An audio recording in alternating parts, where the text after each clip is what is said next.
Morning, everyone. How are we doing today? Awesome. Me too. In case any of you don't know me, my name is Dr. Todd Seelau, and I am one of the preachers over at Acts 2, just right down the hall. And I'm really excited to be here with all of you guys this morning. And I wanted to talk about, we're starting a series right now called No Doubt, K-N-O-W, Doubt. And we're going to talk about the importance of doubt in our journey of faith. I had a teacher tell me once that she could tell how much I cared about what we were talking about because of how many questions I had about what it was. Now, not every teacher has been so appreciative of my questions, but if I don't understand something, I've always been one to ask a lot of things, to figure things out the best way that I can. Today we're gonna talk about some different kinds of people that have put their faith in something and kind of figure out how things work in their mind, and they seem to know something. But when they don't challenge that becomes what we see or call as idolatry. That's a big churchy word, meaning worshiping other stuff besides God. Putting your faith in something other than God. It's happened all through the Bible. There's story after story about people worshiping idols. And we heard a couple already this morning. Now, there's a theologian named Paul Tillich. Has anybody ever heard him? You Paul Tillich fans in the house? Not so loud. Awesome. Awesome. Paul Tillich had a certain take on what faith is. Because we talk a lot about what faith is. And Paul Tillich said that everybody has faith. It just matters what we have faith in. And he says, whatever is the highest priority to you, whatever you put your hope in, whatever you count on first, is what you're having faith in. So the problem isn't sometimes that we don't have faith or that people don't have faith, but it's what are they having faith in? What's their highest priority? Is it money? Is it success? Is it power? Is it a golden calf? We hear this story from Exodus this morning, where Moses goes up on the mountain to talk to God, and it takes him a while because it's going up a mountain. And the calf, was a pagan symbol back then, but the people got scared because Moses was taking too long. They thought maybe something happened to him, maybe he fell down, who knows. So Moses, their leader, was not there, and their fear led them to want to cling on to something, right? They wanted to know what happens, and that's what happens a lot of times, is that our fear leads us to looking for something tangible to put our hope in, sometimes other than God. And these are all people that Moses led out of Egypt that are Israelites, that know God and know the power of God. But they still get scared. When they get scared, they say, well, let's try this. Maybe this golden calf will give us the hope and the peace and the guidance that we need if Moses is going to be gone. And I love this story because it says that Aaron, Moses' brother, he's the one that messes this whole thing up, right? It's always the brothers. Aaron says, have all of your daughters and sons and everybody take out all their golden earrings and we'll melt them down and we'll make this calf. So I always say that if the men and the women all just let their earrings in, there would not have been a golden calf that day. So we just remember that, right? From Exodus. When fear leads us down a road where we are starting to look somewhere else other than God for our guidance and our leadership and the way that we want our life to go, then we have to find a way to respond to that personally. But in addition to the ways that we're going to respond to that personally, when we see this happening to other people and in other places, then it's our responsibility to try to help point people to God. Christianity has never been about just us, right? It's never been an individual sport. It's always a team sport. And it's always a contact sport. And so we're called to do something with this knowledge that we have. And first of all, we have to doubt we have everything figured out already. Because it's really easy to say, oh, I know, a golden calf. That will work. And we have to understand that a lot of times we get pulled away from God by the things that scare us the most. That when we react to fear, that's what pulls us away. This story in Acts is another example of Paul going to a foreign place called Athens in Greece. And we know what the ancient Greece was like, right? When you think about ancient Greece, you think about Zeus, you think about the other gods. What did you say? They had a god on every corner. That's very good. That's probably what it said. Welcome to Athens. There's a god on every corner. So I think about Greek gods, and I think about philosophers when I think of Greece. So Paul, in this scripture, is in Athens, waiting for some friends.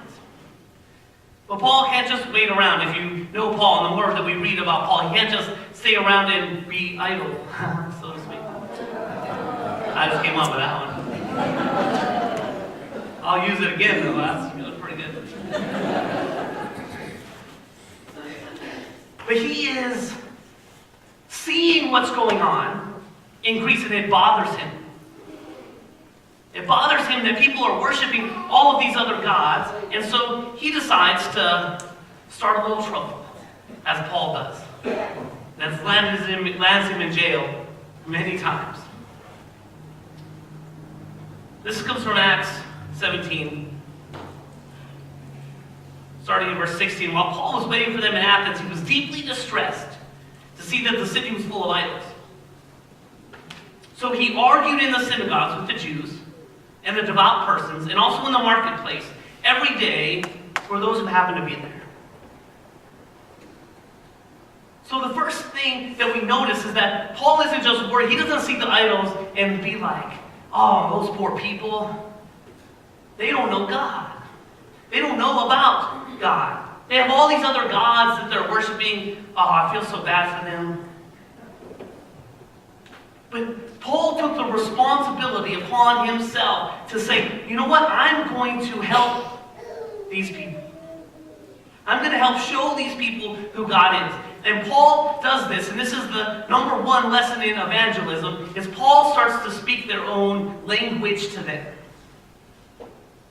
Not Greek, but he talks to them in a way that they are used to being talked to. He talks to them in a way that they're used to hearing, that they're going to hear him, because he argues with them. Now, Paul's a little argumentative, but in Greece, if you want to get your point across, that's what people did. They stood around and argued all day. Wouldn't that be awesome? Like, that's your job? Well, I got my degree, one of my bachelor's degrees in philosophy. And that's what people were like, what are you going to do with that? And I'm like, I don't know. Argue with people? They're like, let me know when you find that job that pays you to argue with people. I guess it's pastor. I guess I found it. But Paul takes on the culture of the people that he is around. And he talks to them so they can hear him. He doesn't talk to them in a way that serves him. He talks to them in a way that serves them. Because he cares about them. He's trying to get his message to them. And so he goes to two places first. He starts in the synagogue, in the church. And he talks to the religious leaders and the people in the church, and it's like, what's going on with all these idols? And he argues with them, and he tries to help them figure out how to do ministry in their own town to help the people in their community. Because that's what the church is to do. That's what the synagogue was there to do. And Paul's like, you guys know better. Right? So he starts in the church. And then he goes to the marketplace. So he starts where people are familiar with him, because Paul was a religious leader growing up. So he started with people that were like him. And then he goes to the marketplace and goes to where other people hang out. Where other people are comfortable. I call these home games and away games in evangelism.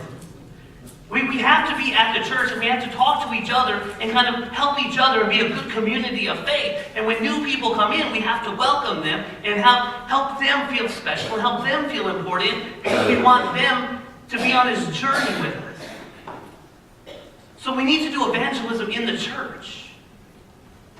But then we also have to play away games and go where other people hang out, where other people are comfortable. Where they're in their comfort zone. I've seen this. I've been traveling around. I'm appointed half-time here at Asbury at Acts 2, and I'm appointed half-time as an evangelist and a missionary. And I travel around with the rock band that I'm in. And we go to all these other towns. And I take this scripture very seriously. And I go and I visit with pastors. And I go to church whenever I can. And I see what's going on in the town. And then I get to go not every night, but often I get to go where other people hang out. I go and play music where other people hang out, where they're comfortable. And it completely changes the dynamics of what's going on. When you go to where someone else is comfortable, somewhere else is home. Because they open up way more, because they know that you don't know all their friends and family. You're not going to go tell people about them. You're not going to spread rumors. Like all of a sudden you're a safe person to talk to. And it's extremely effective to go to places not because we're comfortable there, but because other people are comfortable there. And there's something to this. We remember the scripture where Jesus sends the disciples out to other towns to go tell the people about Jesus. There's a reason that this stuff works. It's amazing the amount of stories and the amount of things that people tell you and open up to when you go to where they are.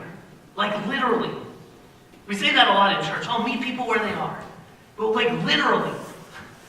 Right? Go like where other people are hanging out, because there's a lot of people in Albuquerque that aren't right here in this room today, right? And they're probably not going to be here next week. I mean, maybe. It'll be super full.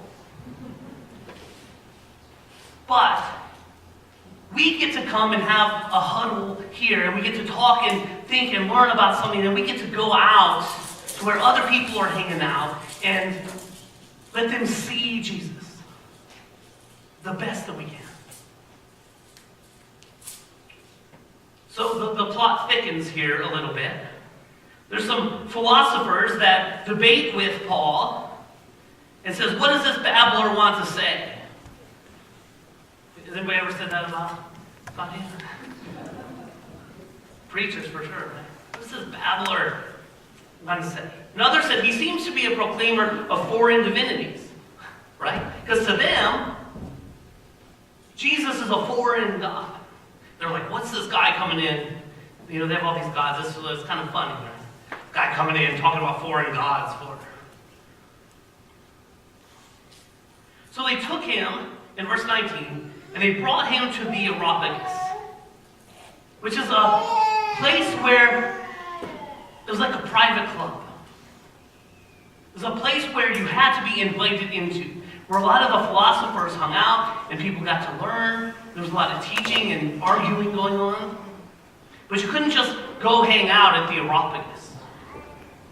It was an exclusive club. You had to be on the list. So that's the third place, and what I would argue is the most effective place that we do evangelism. That we tell people about Jesus, or show people about Jesus, is church, then where other people hang out, and then where we are invited into. As we get to know people and as we develop relationships with people that are different than us, we get invited into other places. So, in our travels in South Carolina, I met this girl named Maddie, and we did a quilt for her, I don't know, probably about a year ago, maybe a year and a half ago. And she was pregnant and didn't have a job, and the father wasn't in the picture. And she sent me this message the other day. I want to read it to you so that you can see how somebody that I met in the marketplace was touched by you in the church, and how these things start to connect. She said, she sent me a picture, so if you can see. If you want to see it, come see me after the service, I'll show you. It's a cute little picture of her baby on this quilt that awesome ladies from this church made. She said, I wanted to send this to you, the picture. Every time I look at it, it brings tears to my eyes. I was going through such a terrifying time in my life, and I didn't know what I was going to do, where I was going to live, how I was going to provide for my son, how I was going to make a life for us.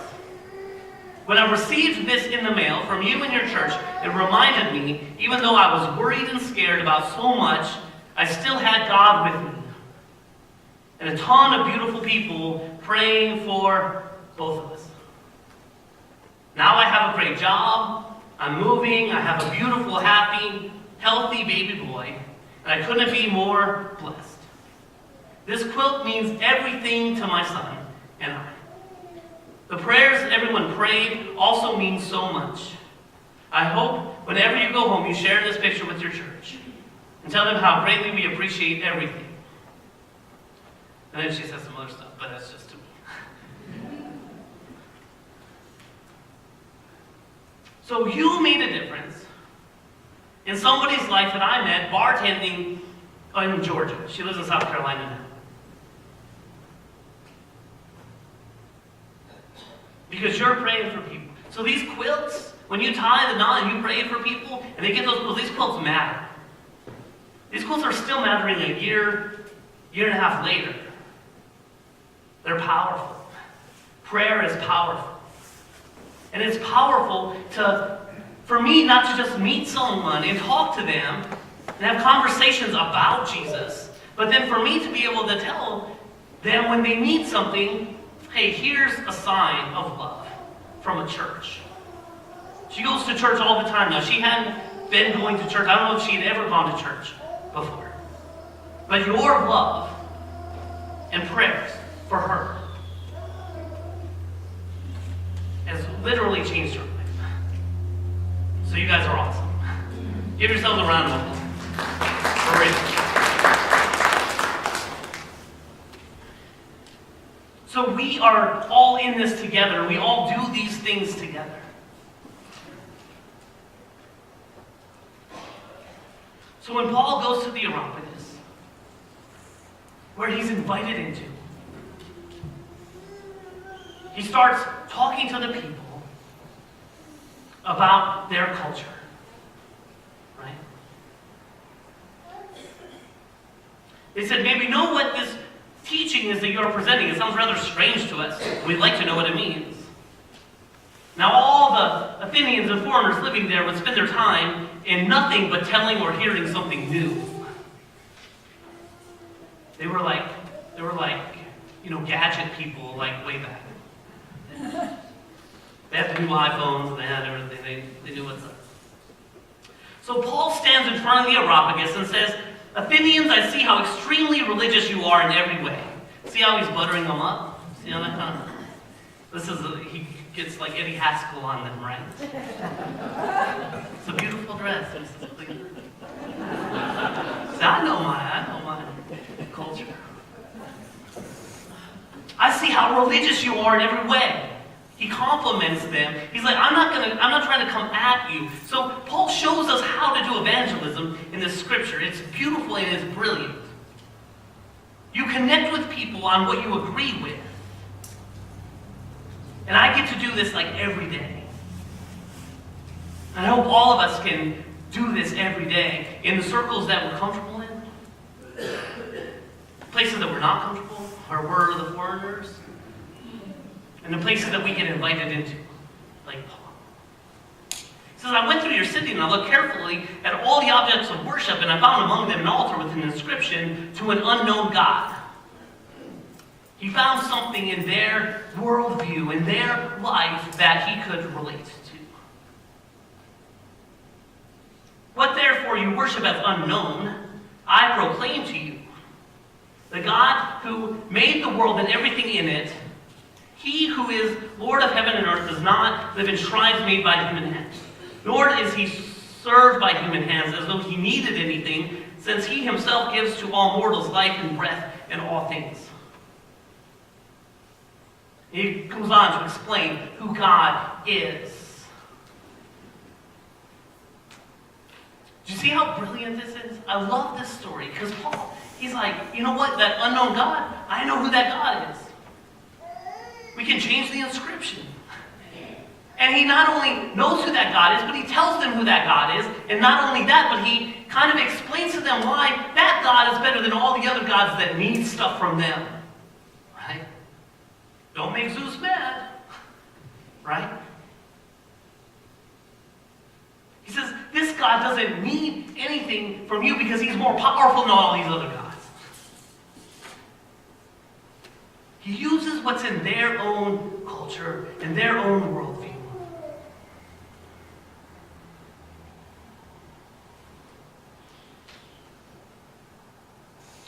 From one ancestor, he made all nations to inhabit the whole earth, and he allotted the times of their existence and the boundaries of the places where they would live, so that they would search for God and perhaps grope for him and find him, though indeed he is not far from each one of us.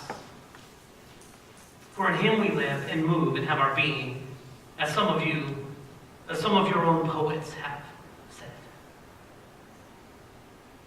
Some of your own poets talk about God and they don't even know it. Paul tells them.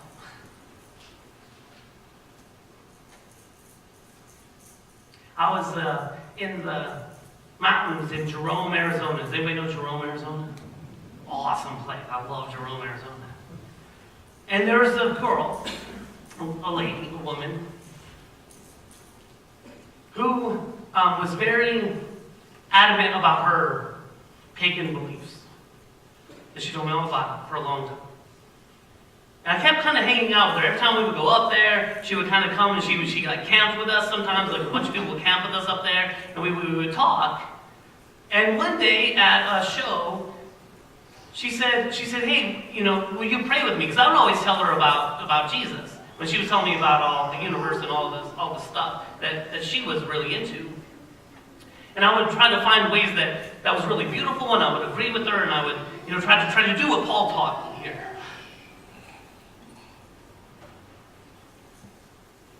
And one day she said, hey, will you pray with me? And I said, sure, but I don't know how you pray. And she said, no, I don't want you to pray like I pray. She said, I want to pray like you pray.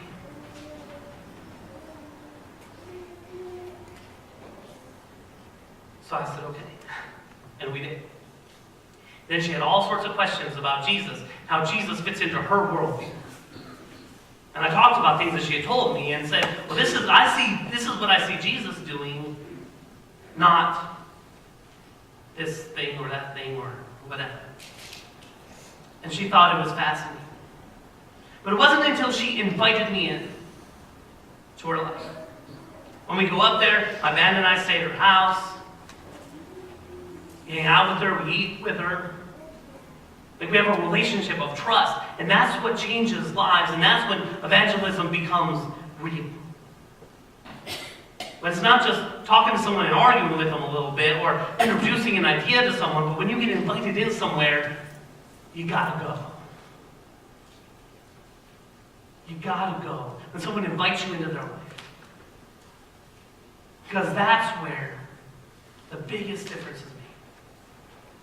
My friend Maddie, my friend in Jerome, tons and tons of more stories about that. And it's important. It's important to do this. And Paul not only tells us how important it is to do it, but he shows us how to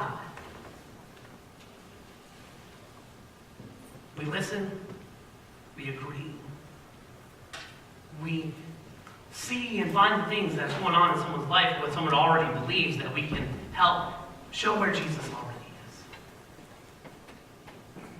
So for the last 2.5 years, I've been on the road and doing this kind of, half of my life is all about this evangelism. I had a meeting with, had coffee with a pastor in Los Angeles in about June. And I told him about what I do. I told him that I fly back to Albuquerque and I preach a lot, and when I come back here, I preach as much as I can, and I have the greatest church in the world. Yeah, I don't know if you believe me, but I do.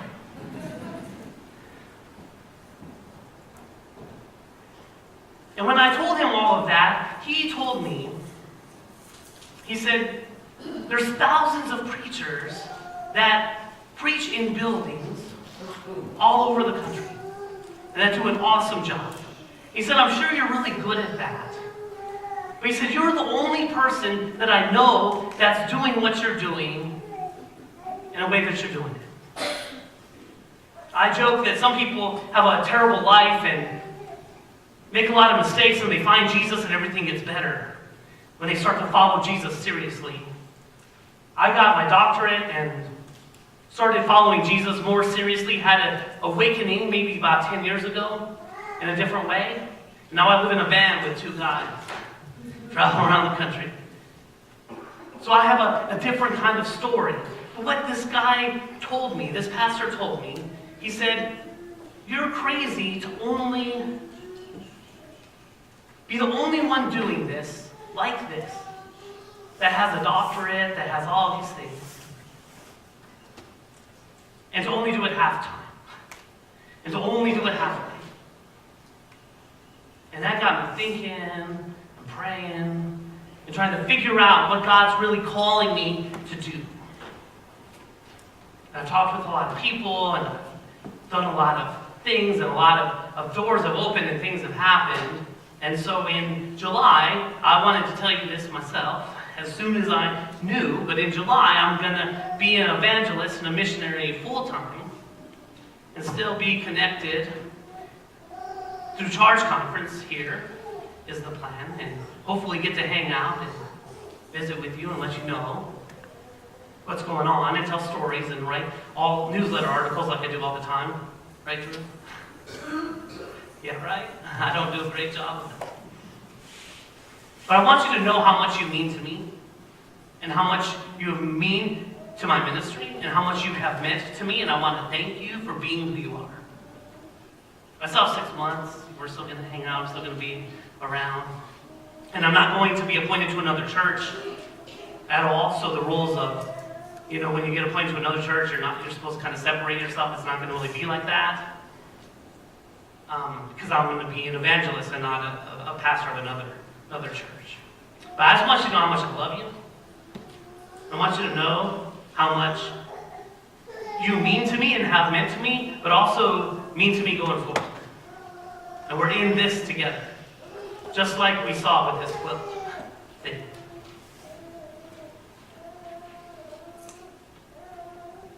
So thank you. And you've made me a better pastor and a better leader, and you've helped me find out more who I am. And I can't thank you enough for those things. And I'm not like saying goodbye, I'm going to be around. But I just didn't want to have this thing in my head that I knew that I wasn't telling anybody else. So that we could just have it out there. So thank you so much. And we're going to take communion together today. And when we take communion, we remember when Jesus was eating dinner with his disciples.